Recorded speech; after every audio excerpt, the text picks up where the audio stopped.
How do I find a drawing style? So, continuing on in this series, tackling some questions that maybe somebody who's just starting to get into character creation might ask, I wanted to talk about style.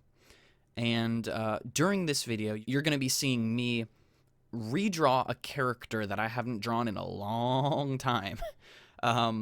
Actually, the picture on the screen right now is not even the first draft of this character. There is an original one that I didn't want to go through the bother of looking through my stuff and scanning because it would be a lot of work to dig it out. But the image in the upper right of the screen is the second draft of a character that I originally drew back in 2008.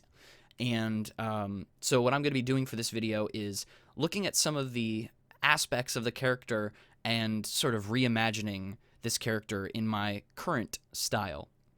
So that's what's going to be going on in the video. This is what I'm drawing, and that's what's going on with the time-lapse. So I guess I should first start out by giving sort of a loose definition of what I deem to be style, because there's probably a million different definitions for what style is when it comes to drawing. But when I'm talking about style, I'm talking about the way that an idea is conveyed, if that makes sense. It's essentially the language you're using, the visual language you're using to communicate your thought, okay? So I wanted to talk about style because in a previous video, we talked about just where do you find inspiration for like a character, and there's going to be a lot of crossover where some of the things that I mentioned in that video apply to this topic as well. And the reason why I wanted to tackle style is because I feel like it's also one of those things that is very precarious and dangerous for an artist first starting off, and can be extremely demotivating. It can really discourage people if they feel like they have to have some sort of signature style right out of the gate. And I think that's unfair. And so I want to sort of talk about finding your own style. So first and foremost, I want to dispel a couple different things. But to start off, the first bit of advice I would give an artist who's looking for a style, trying to develop their own style, is don't fixate on finding one thing for you to plant your flag in to remain there forever. Okay?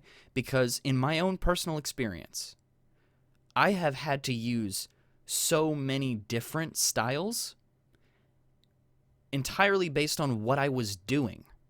So for me, the kind of project that I'm doing dictates the style that it will be done in, right? And so the first thing that I want to just underscore here is it's not about finding some sort of magical style that you can then do forever and never do another thing, okay? I wouldn't wish that on you. It's not something I would consider a good thing. That attitude of if I can just find that one thing, I can stay there forever and never have to do anything else. That's not a great attitude to have. Not just in the art world either, but when it specifically comes to finding your style, be open to developing multiple styles. Be open to trying different styles and choosing your favorites, okay? So that's the first thing, is that it's not about finding one style. At least to me, it's not about finding one style, okay? The second thing is, this is where the tie-in to where do you find inspiration for a character. The tie-in is quite simply, you have to expose yourself to other people's styles in order to discern what you like and what you don't like, right? You have to be looking at other styles of art in order for you to figure out what you want to do and what you don't want to do.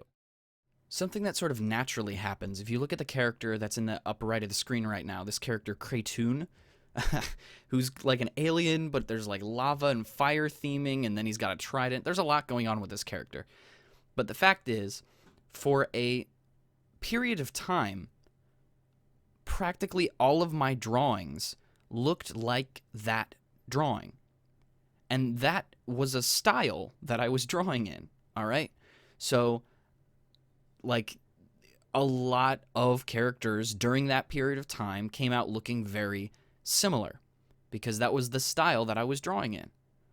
And over time, that style changes. And so this is the point I'm trying to make, is that styles will sort of come naturally to you, even if you're not saying, I want to mimic this other artist's style one-to-one.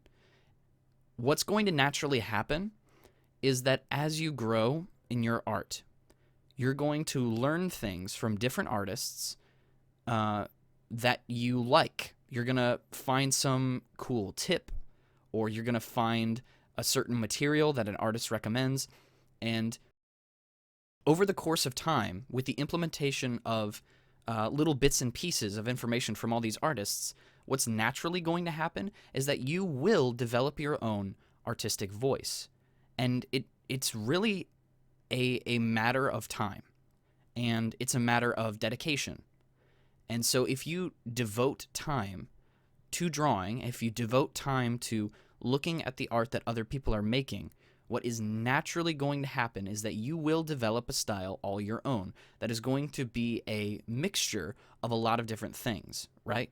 So when it comes to style, there are two big important things that will determine style, and that comes down to your materials. So that could be what you're drawing with, what you're drawing on, but then it also has to do with how you use those tools. So that's why I said that style is sort of a big topic, because it really does encapsulate a lot of stuff.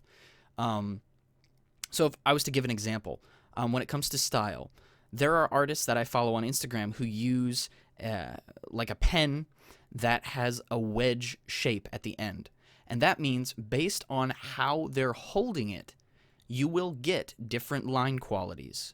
You're going to get some thick, you're going to get some thin. With a ballpoint pen like I use, unless you go back over and over and over and over again, you're going to have relatively consistent line thickness, right? So that's a difference in materials, and that will change the style of what you're drawing.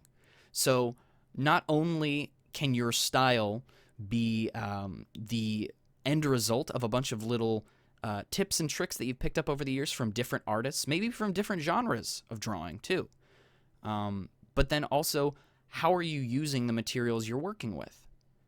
And if possible, obviously a lot of modern artists have some sort of social media presence.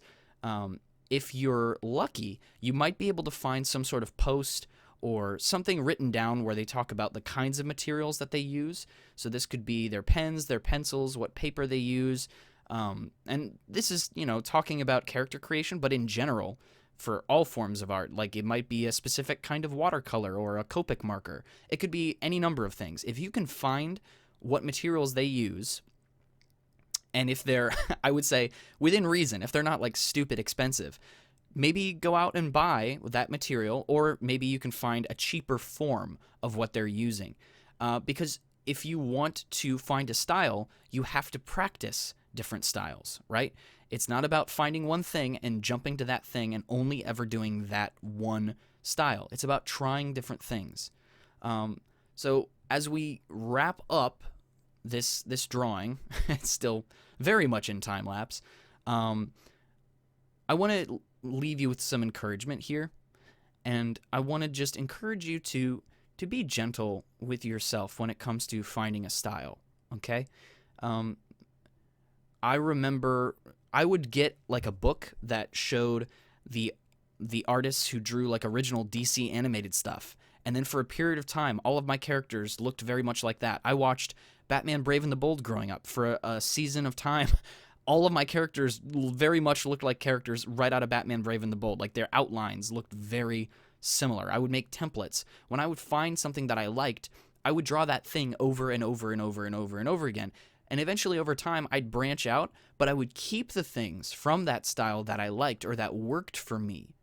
Or maybe I'd try out a new pen or a new material, and I would do a series of drawings with it, and I wouldn't necessarily continue using all of the materials, but if you can just find one thing that you can add to your metaphorical toolbox that you've learned how to use, not that you've necessarily mastered, but something that you enjoy using, don't forget that. Use it. Use it for different projects.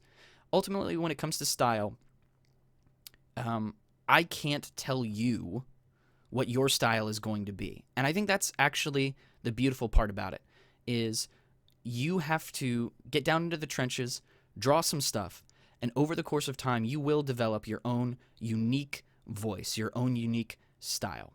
But yeah, that's pretty much all I had. And here's the finished character. But that's it for this video. So thank you all so much for watching, and I'll see you guys in the next video. Bye-bye.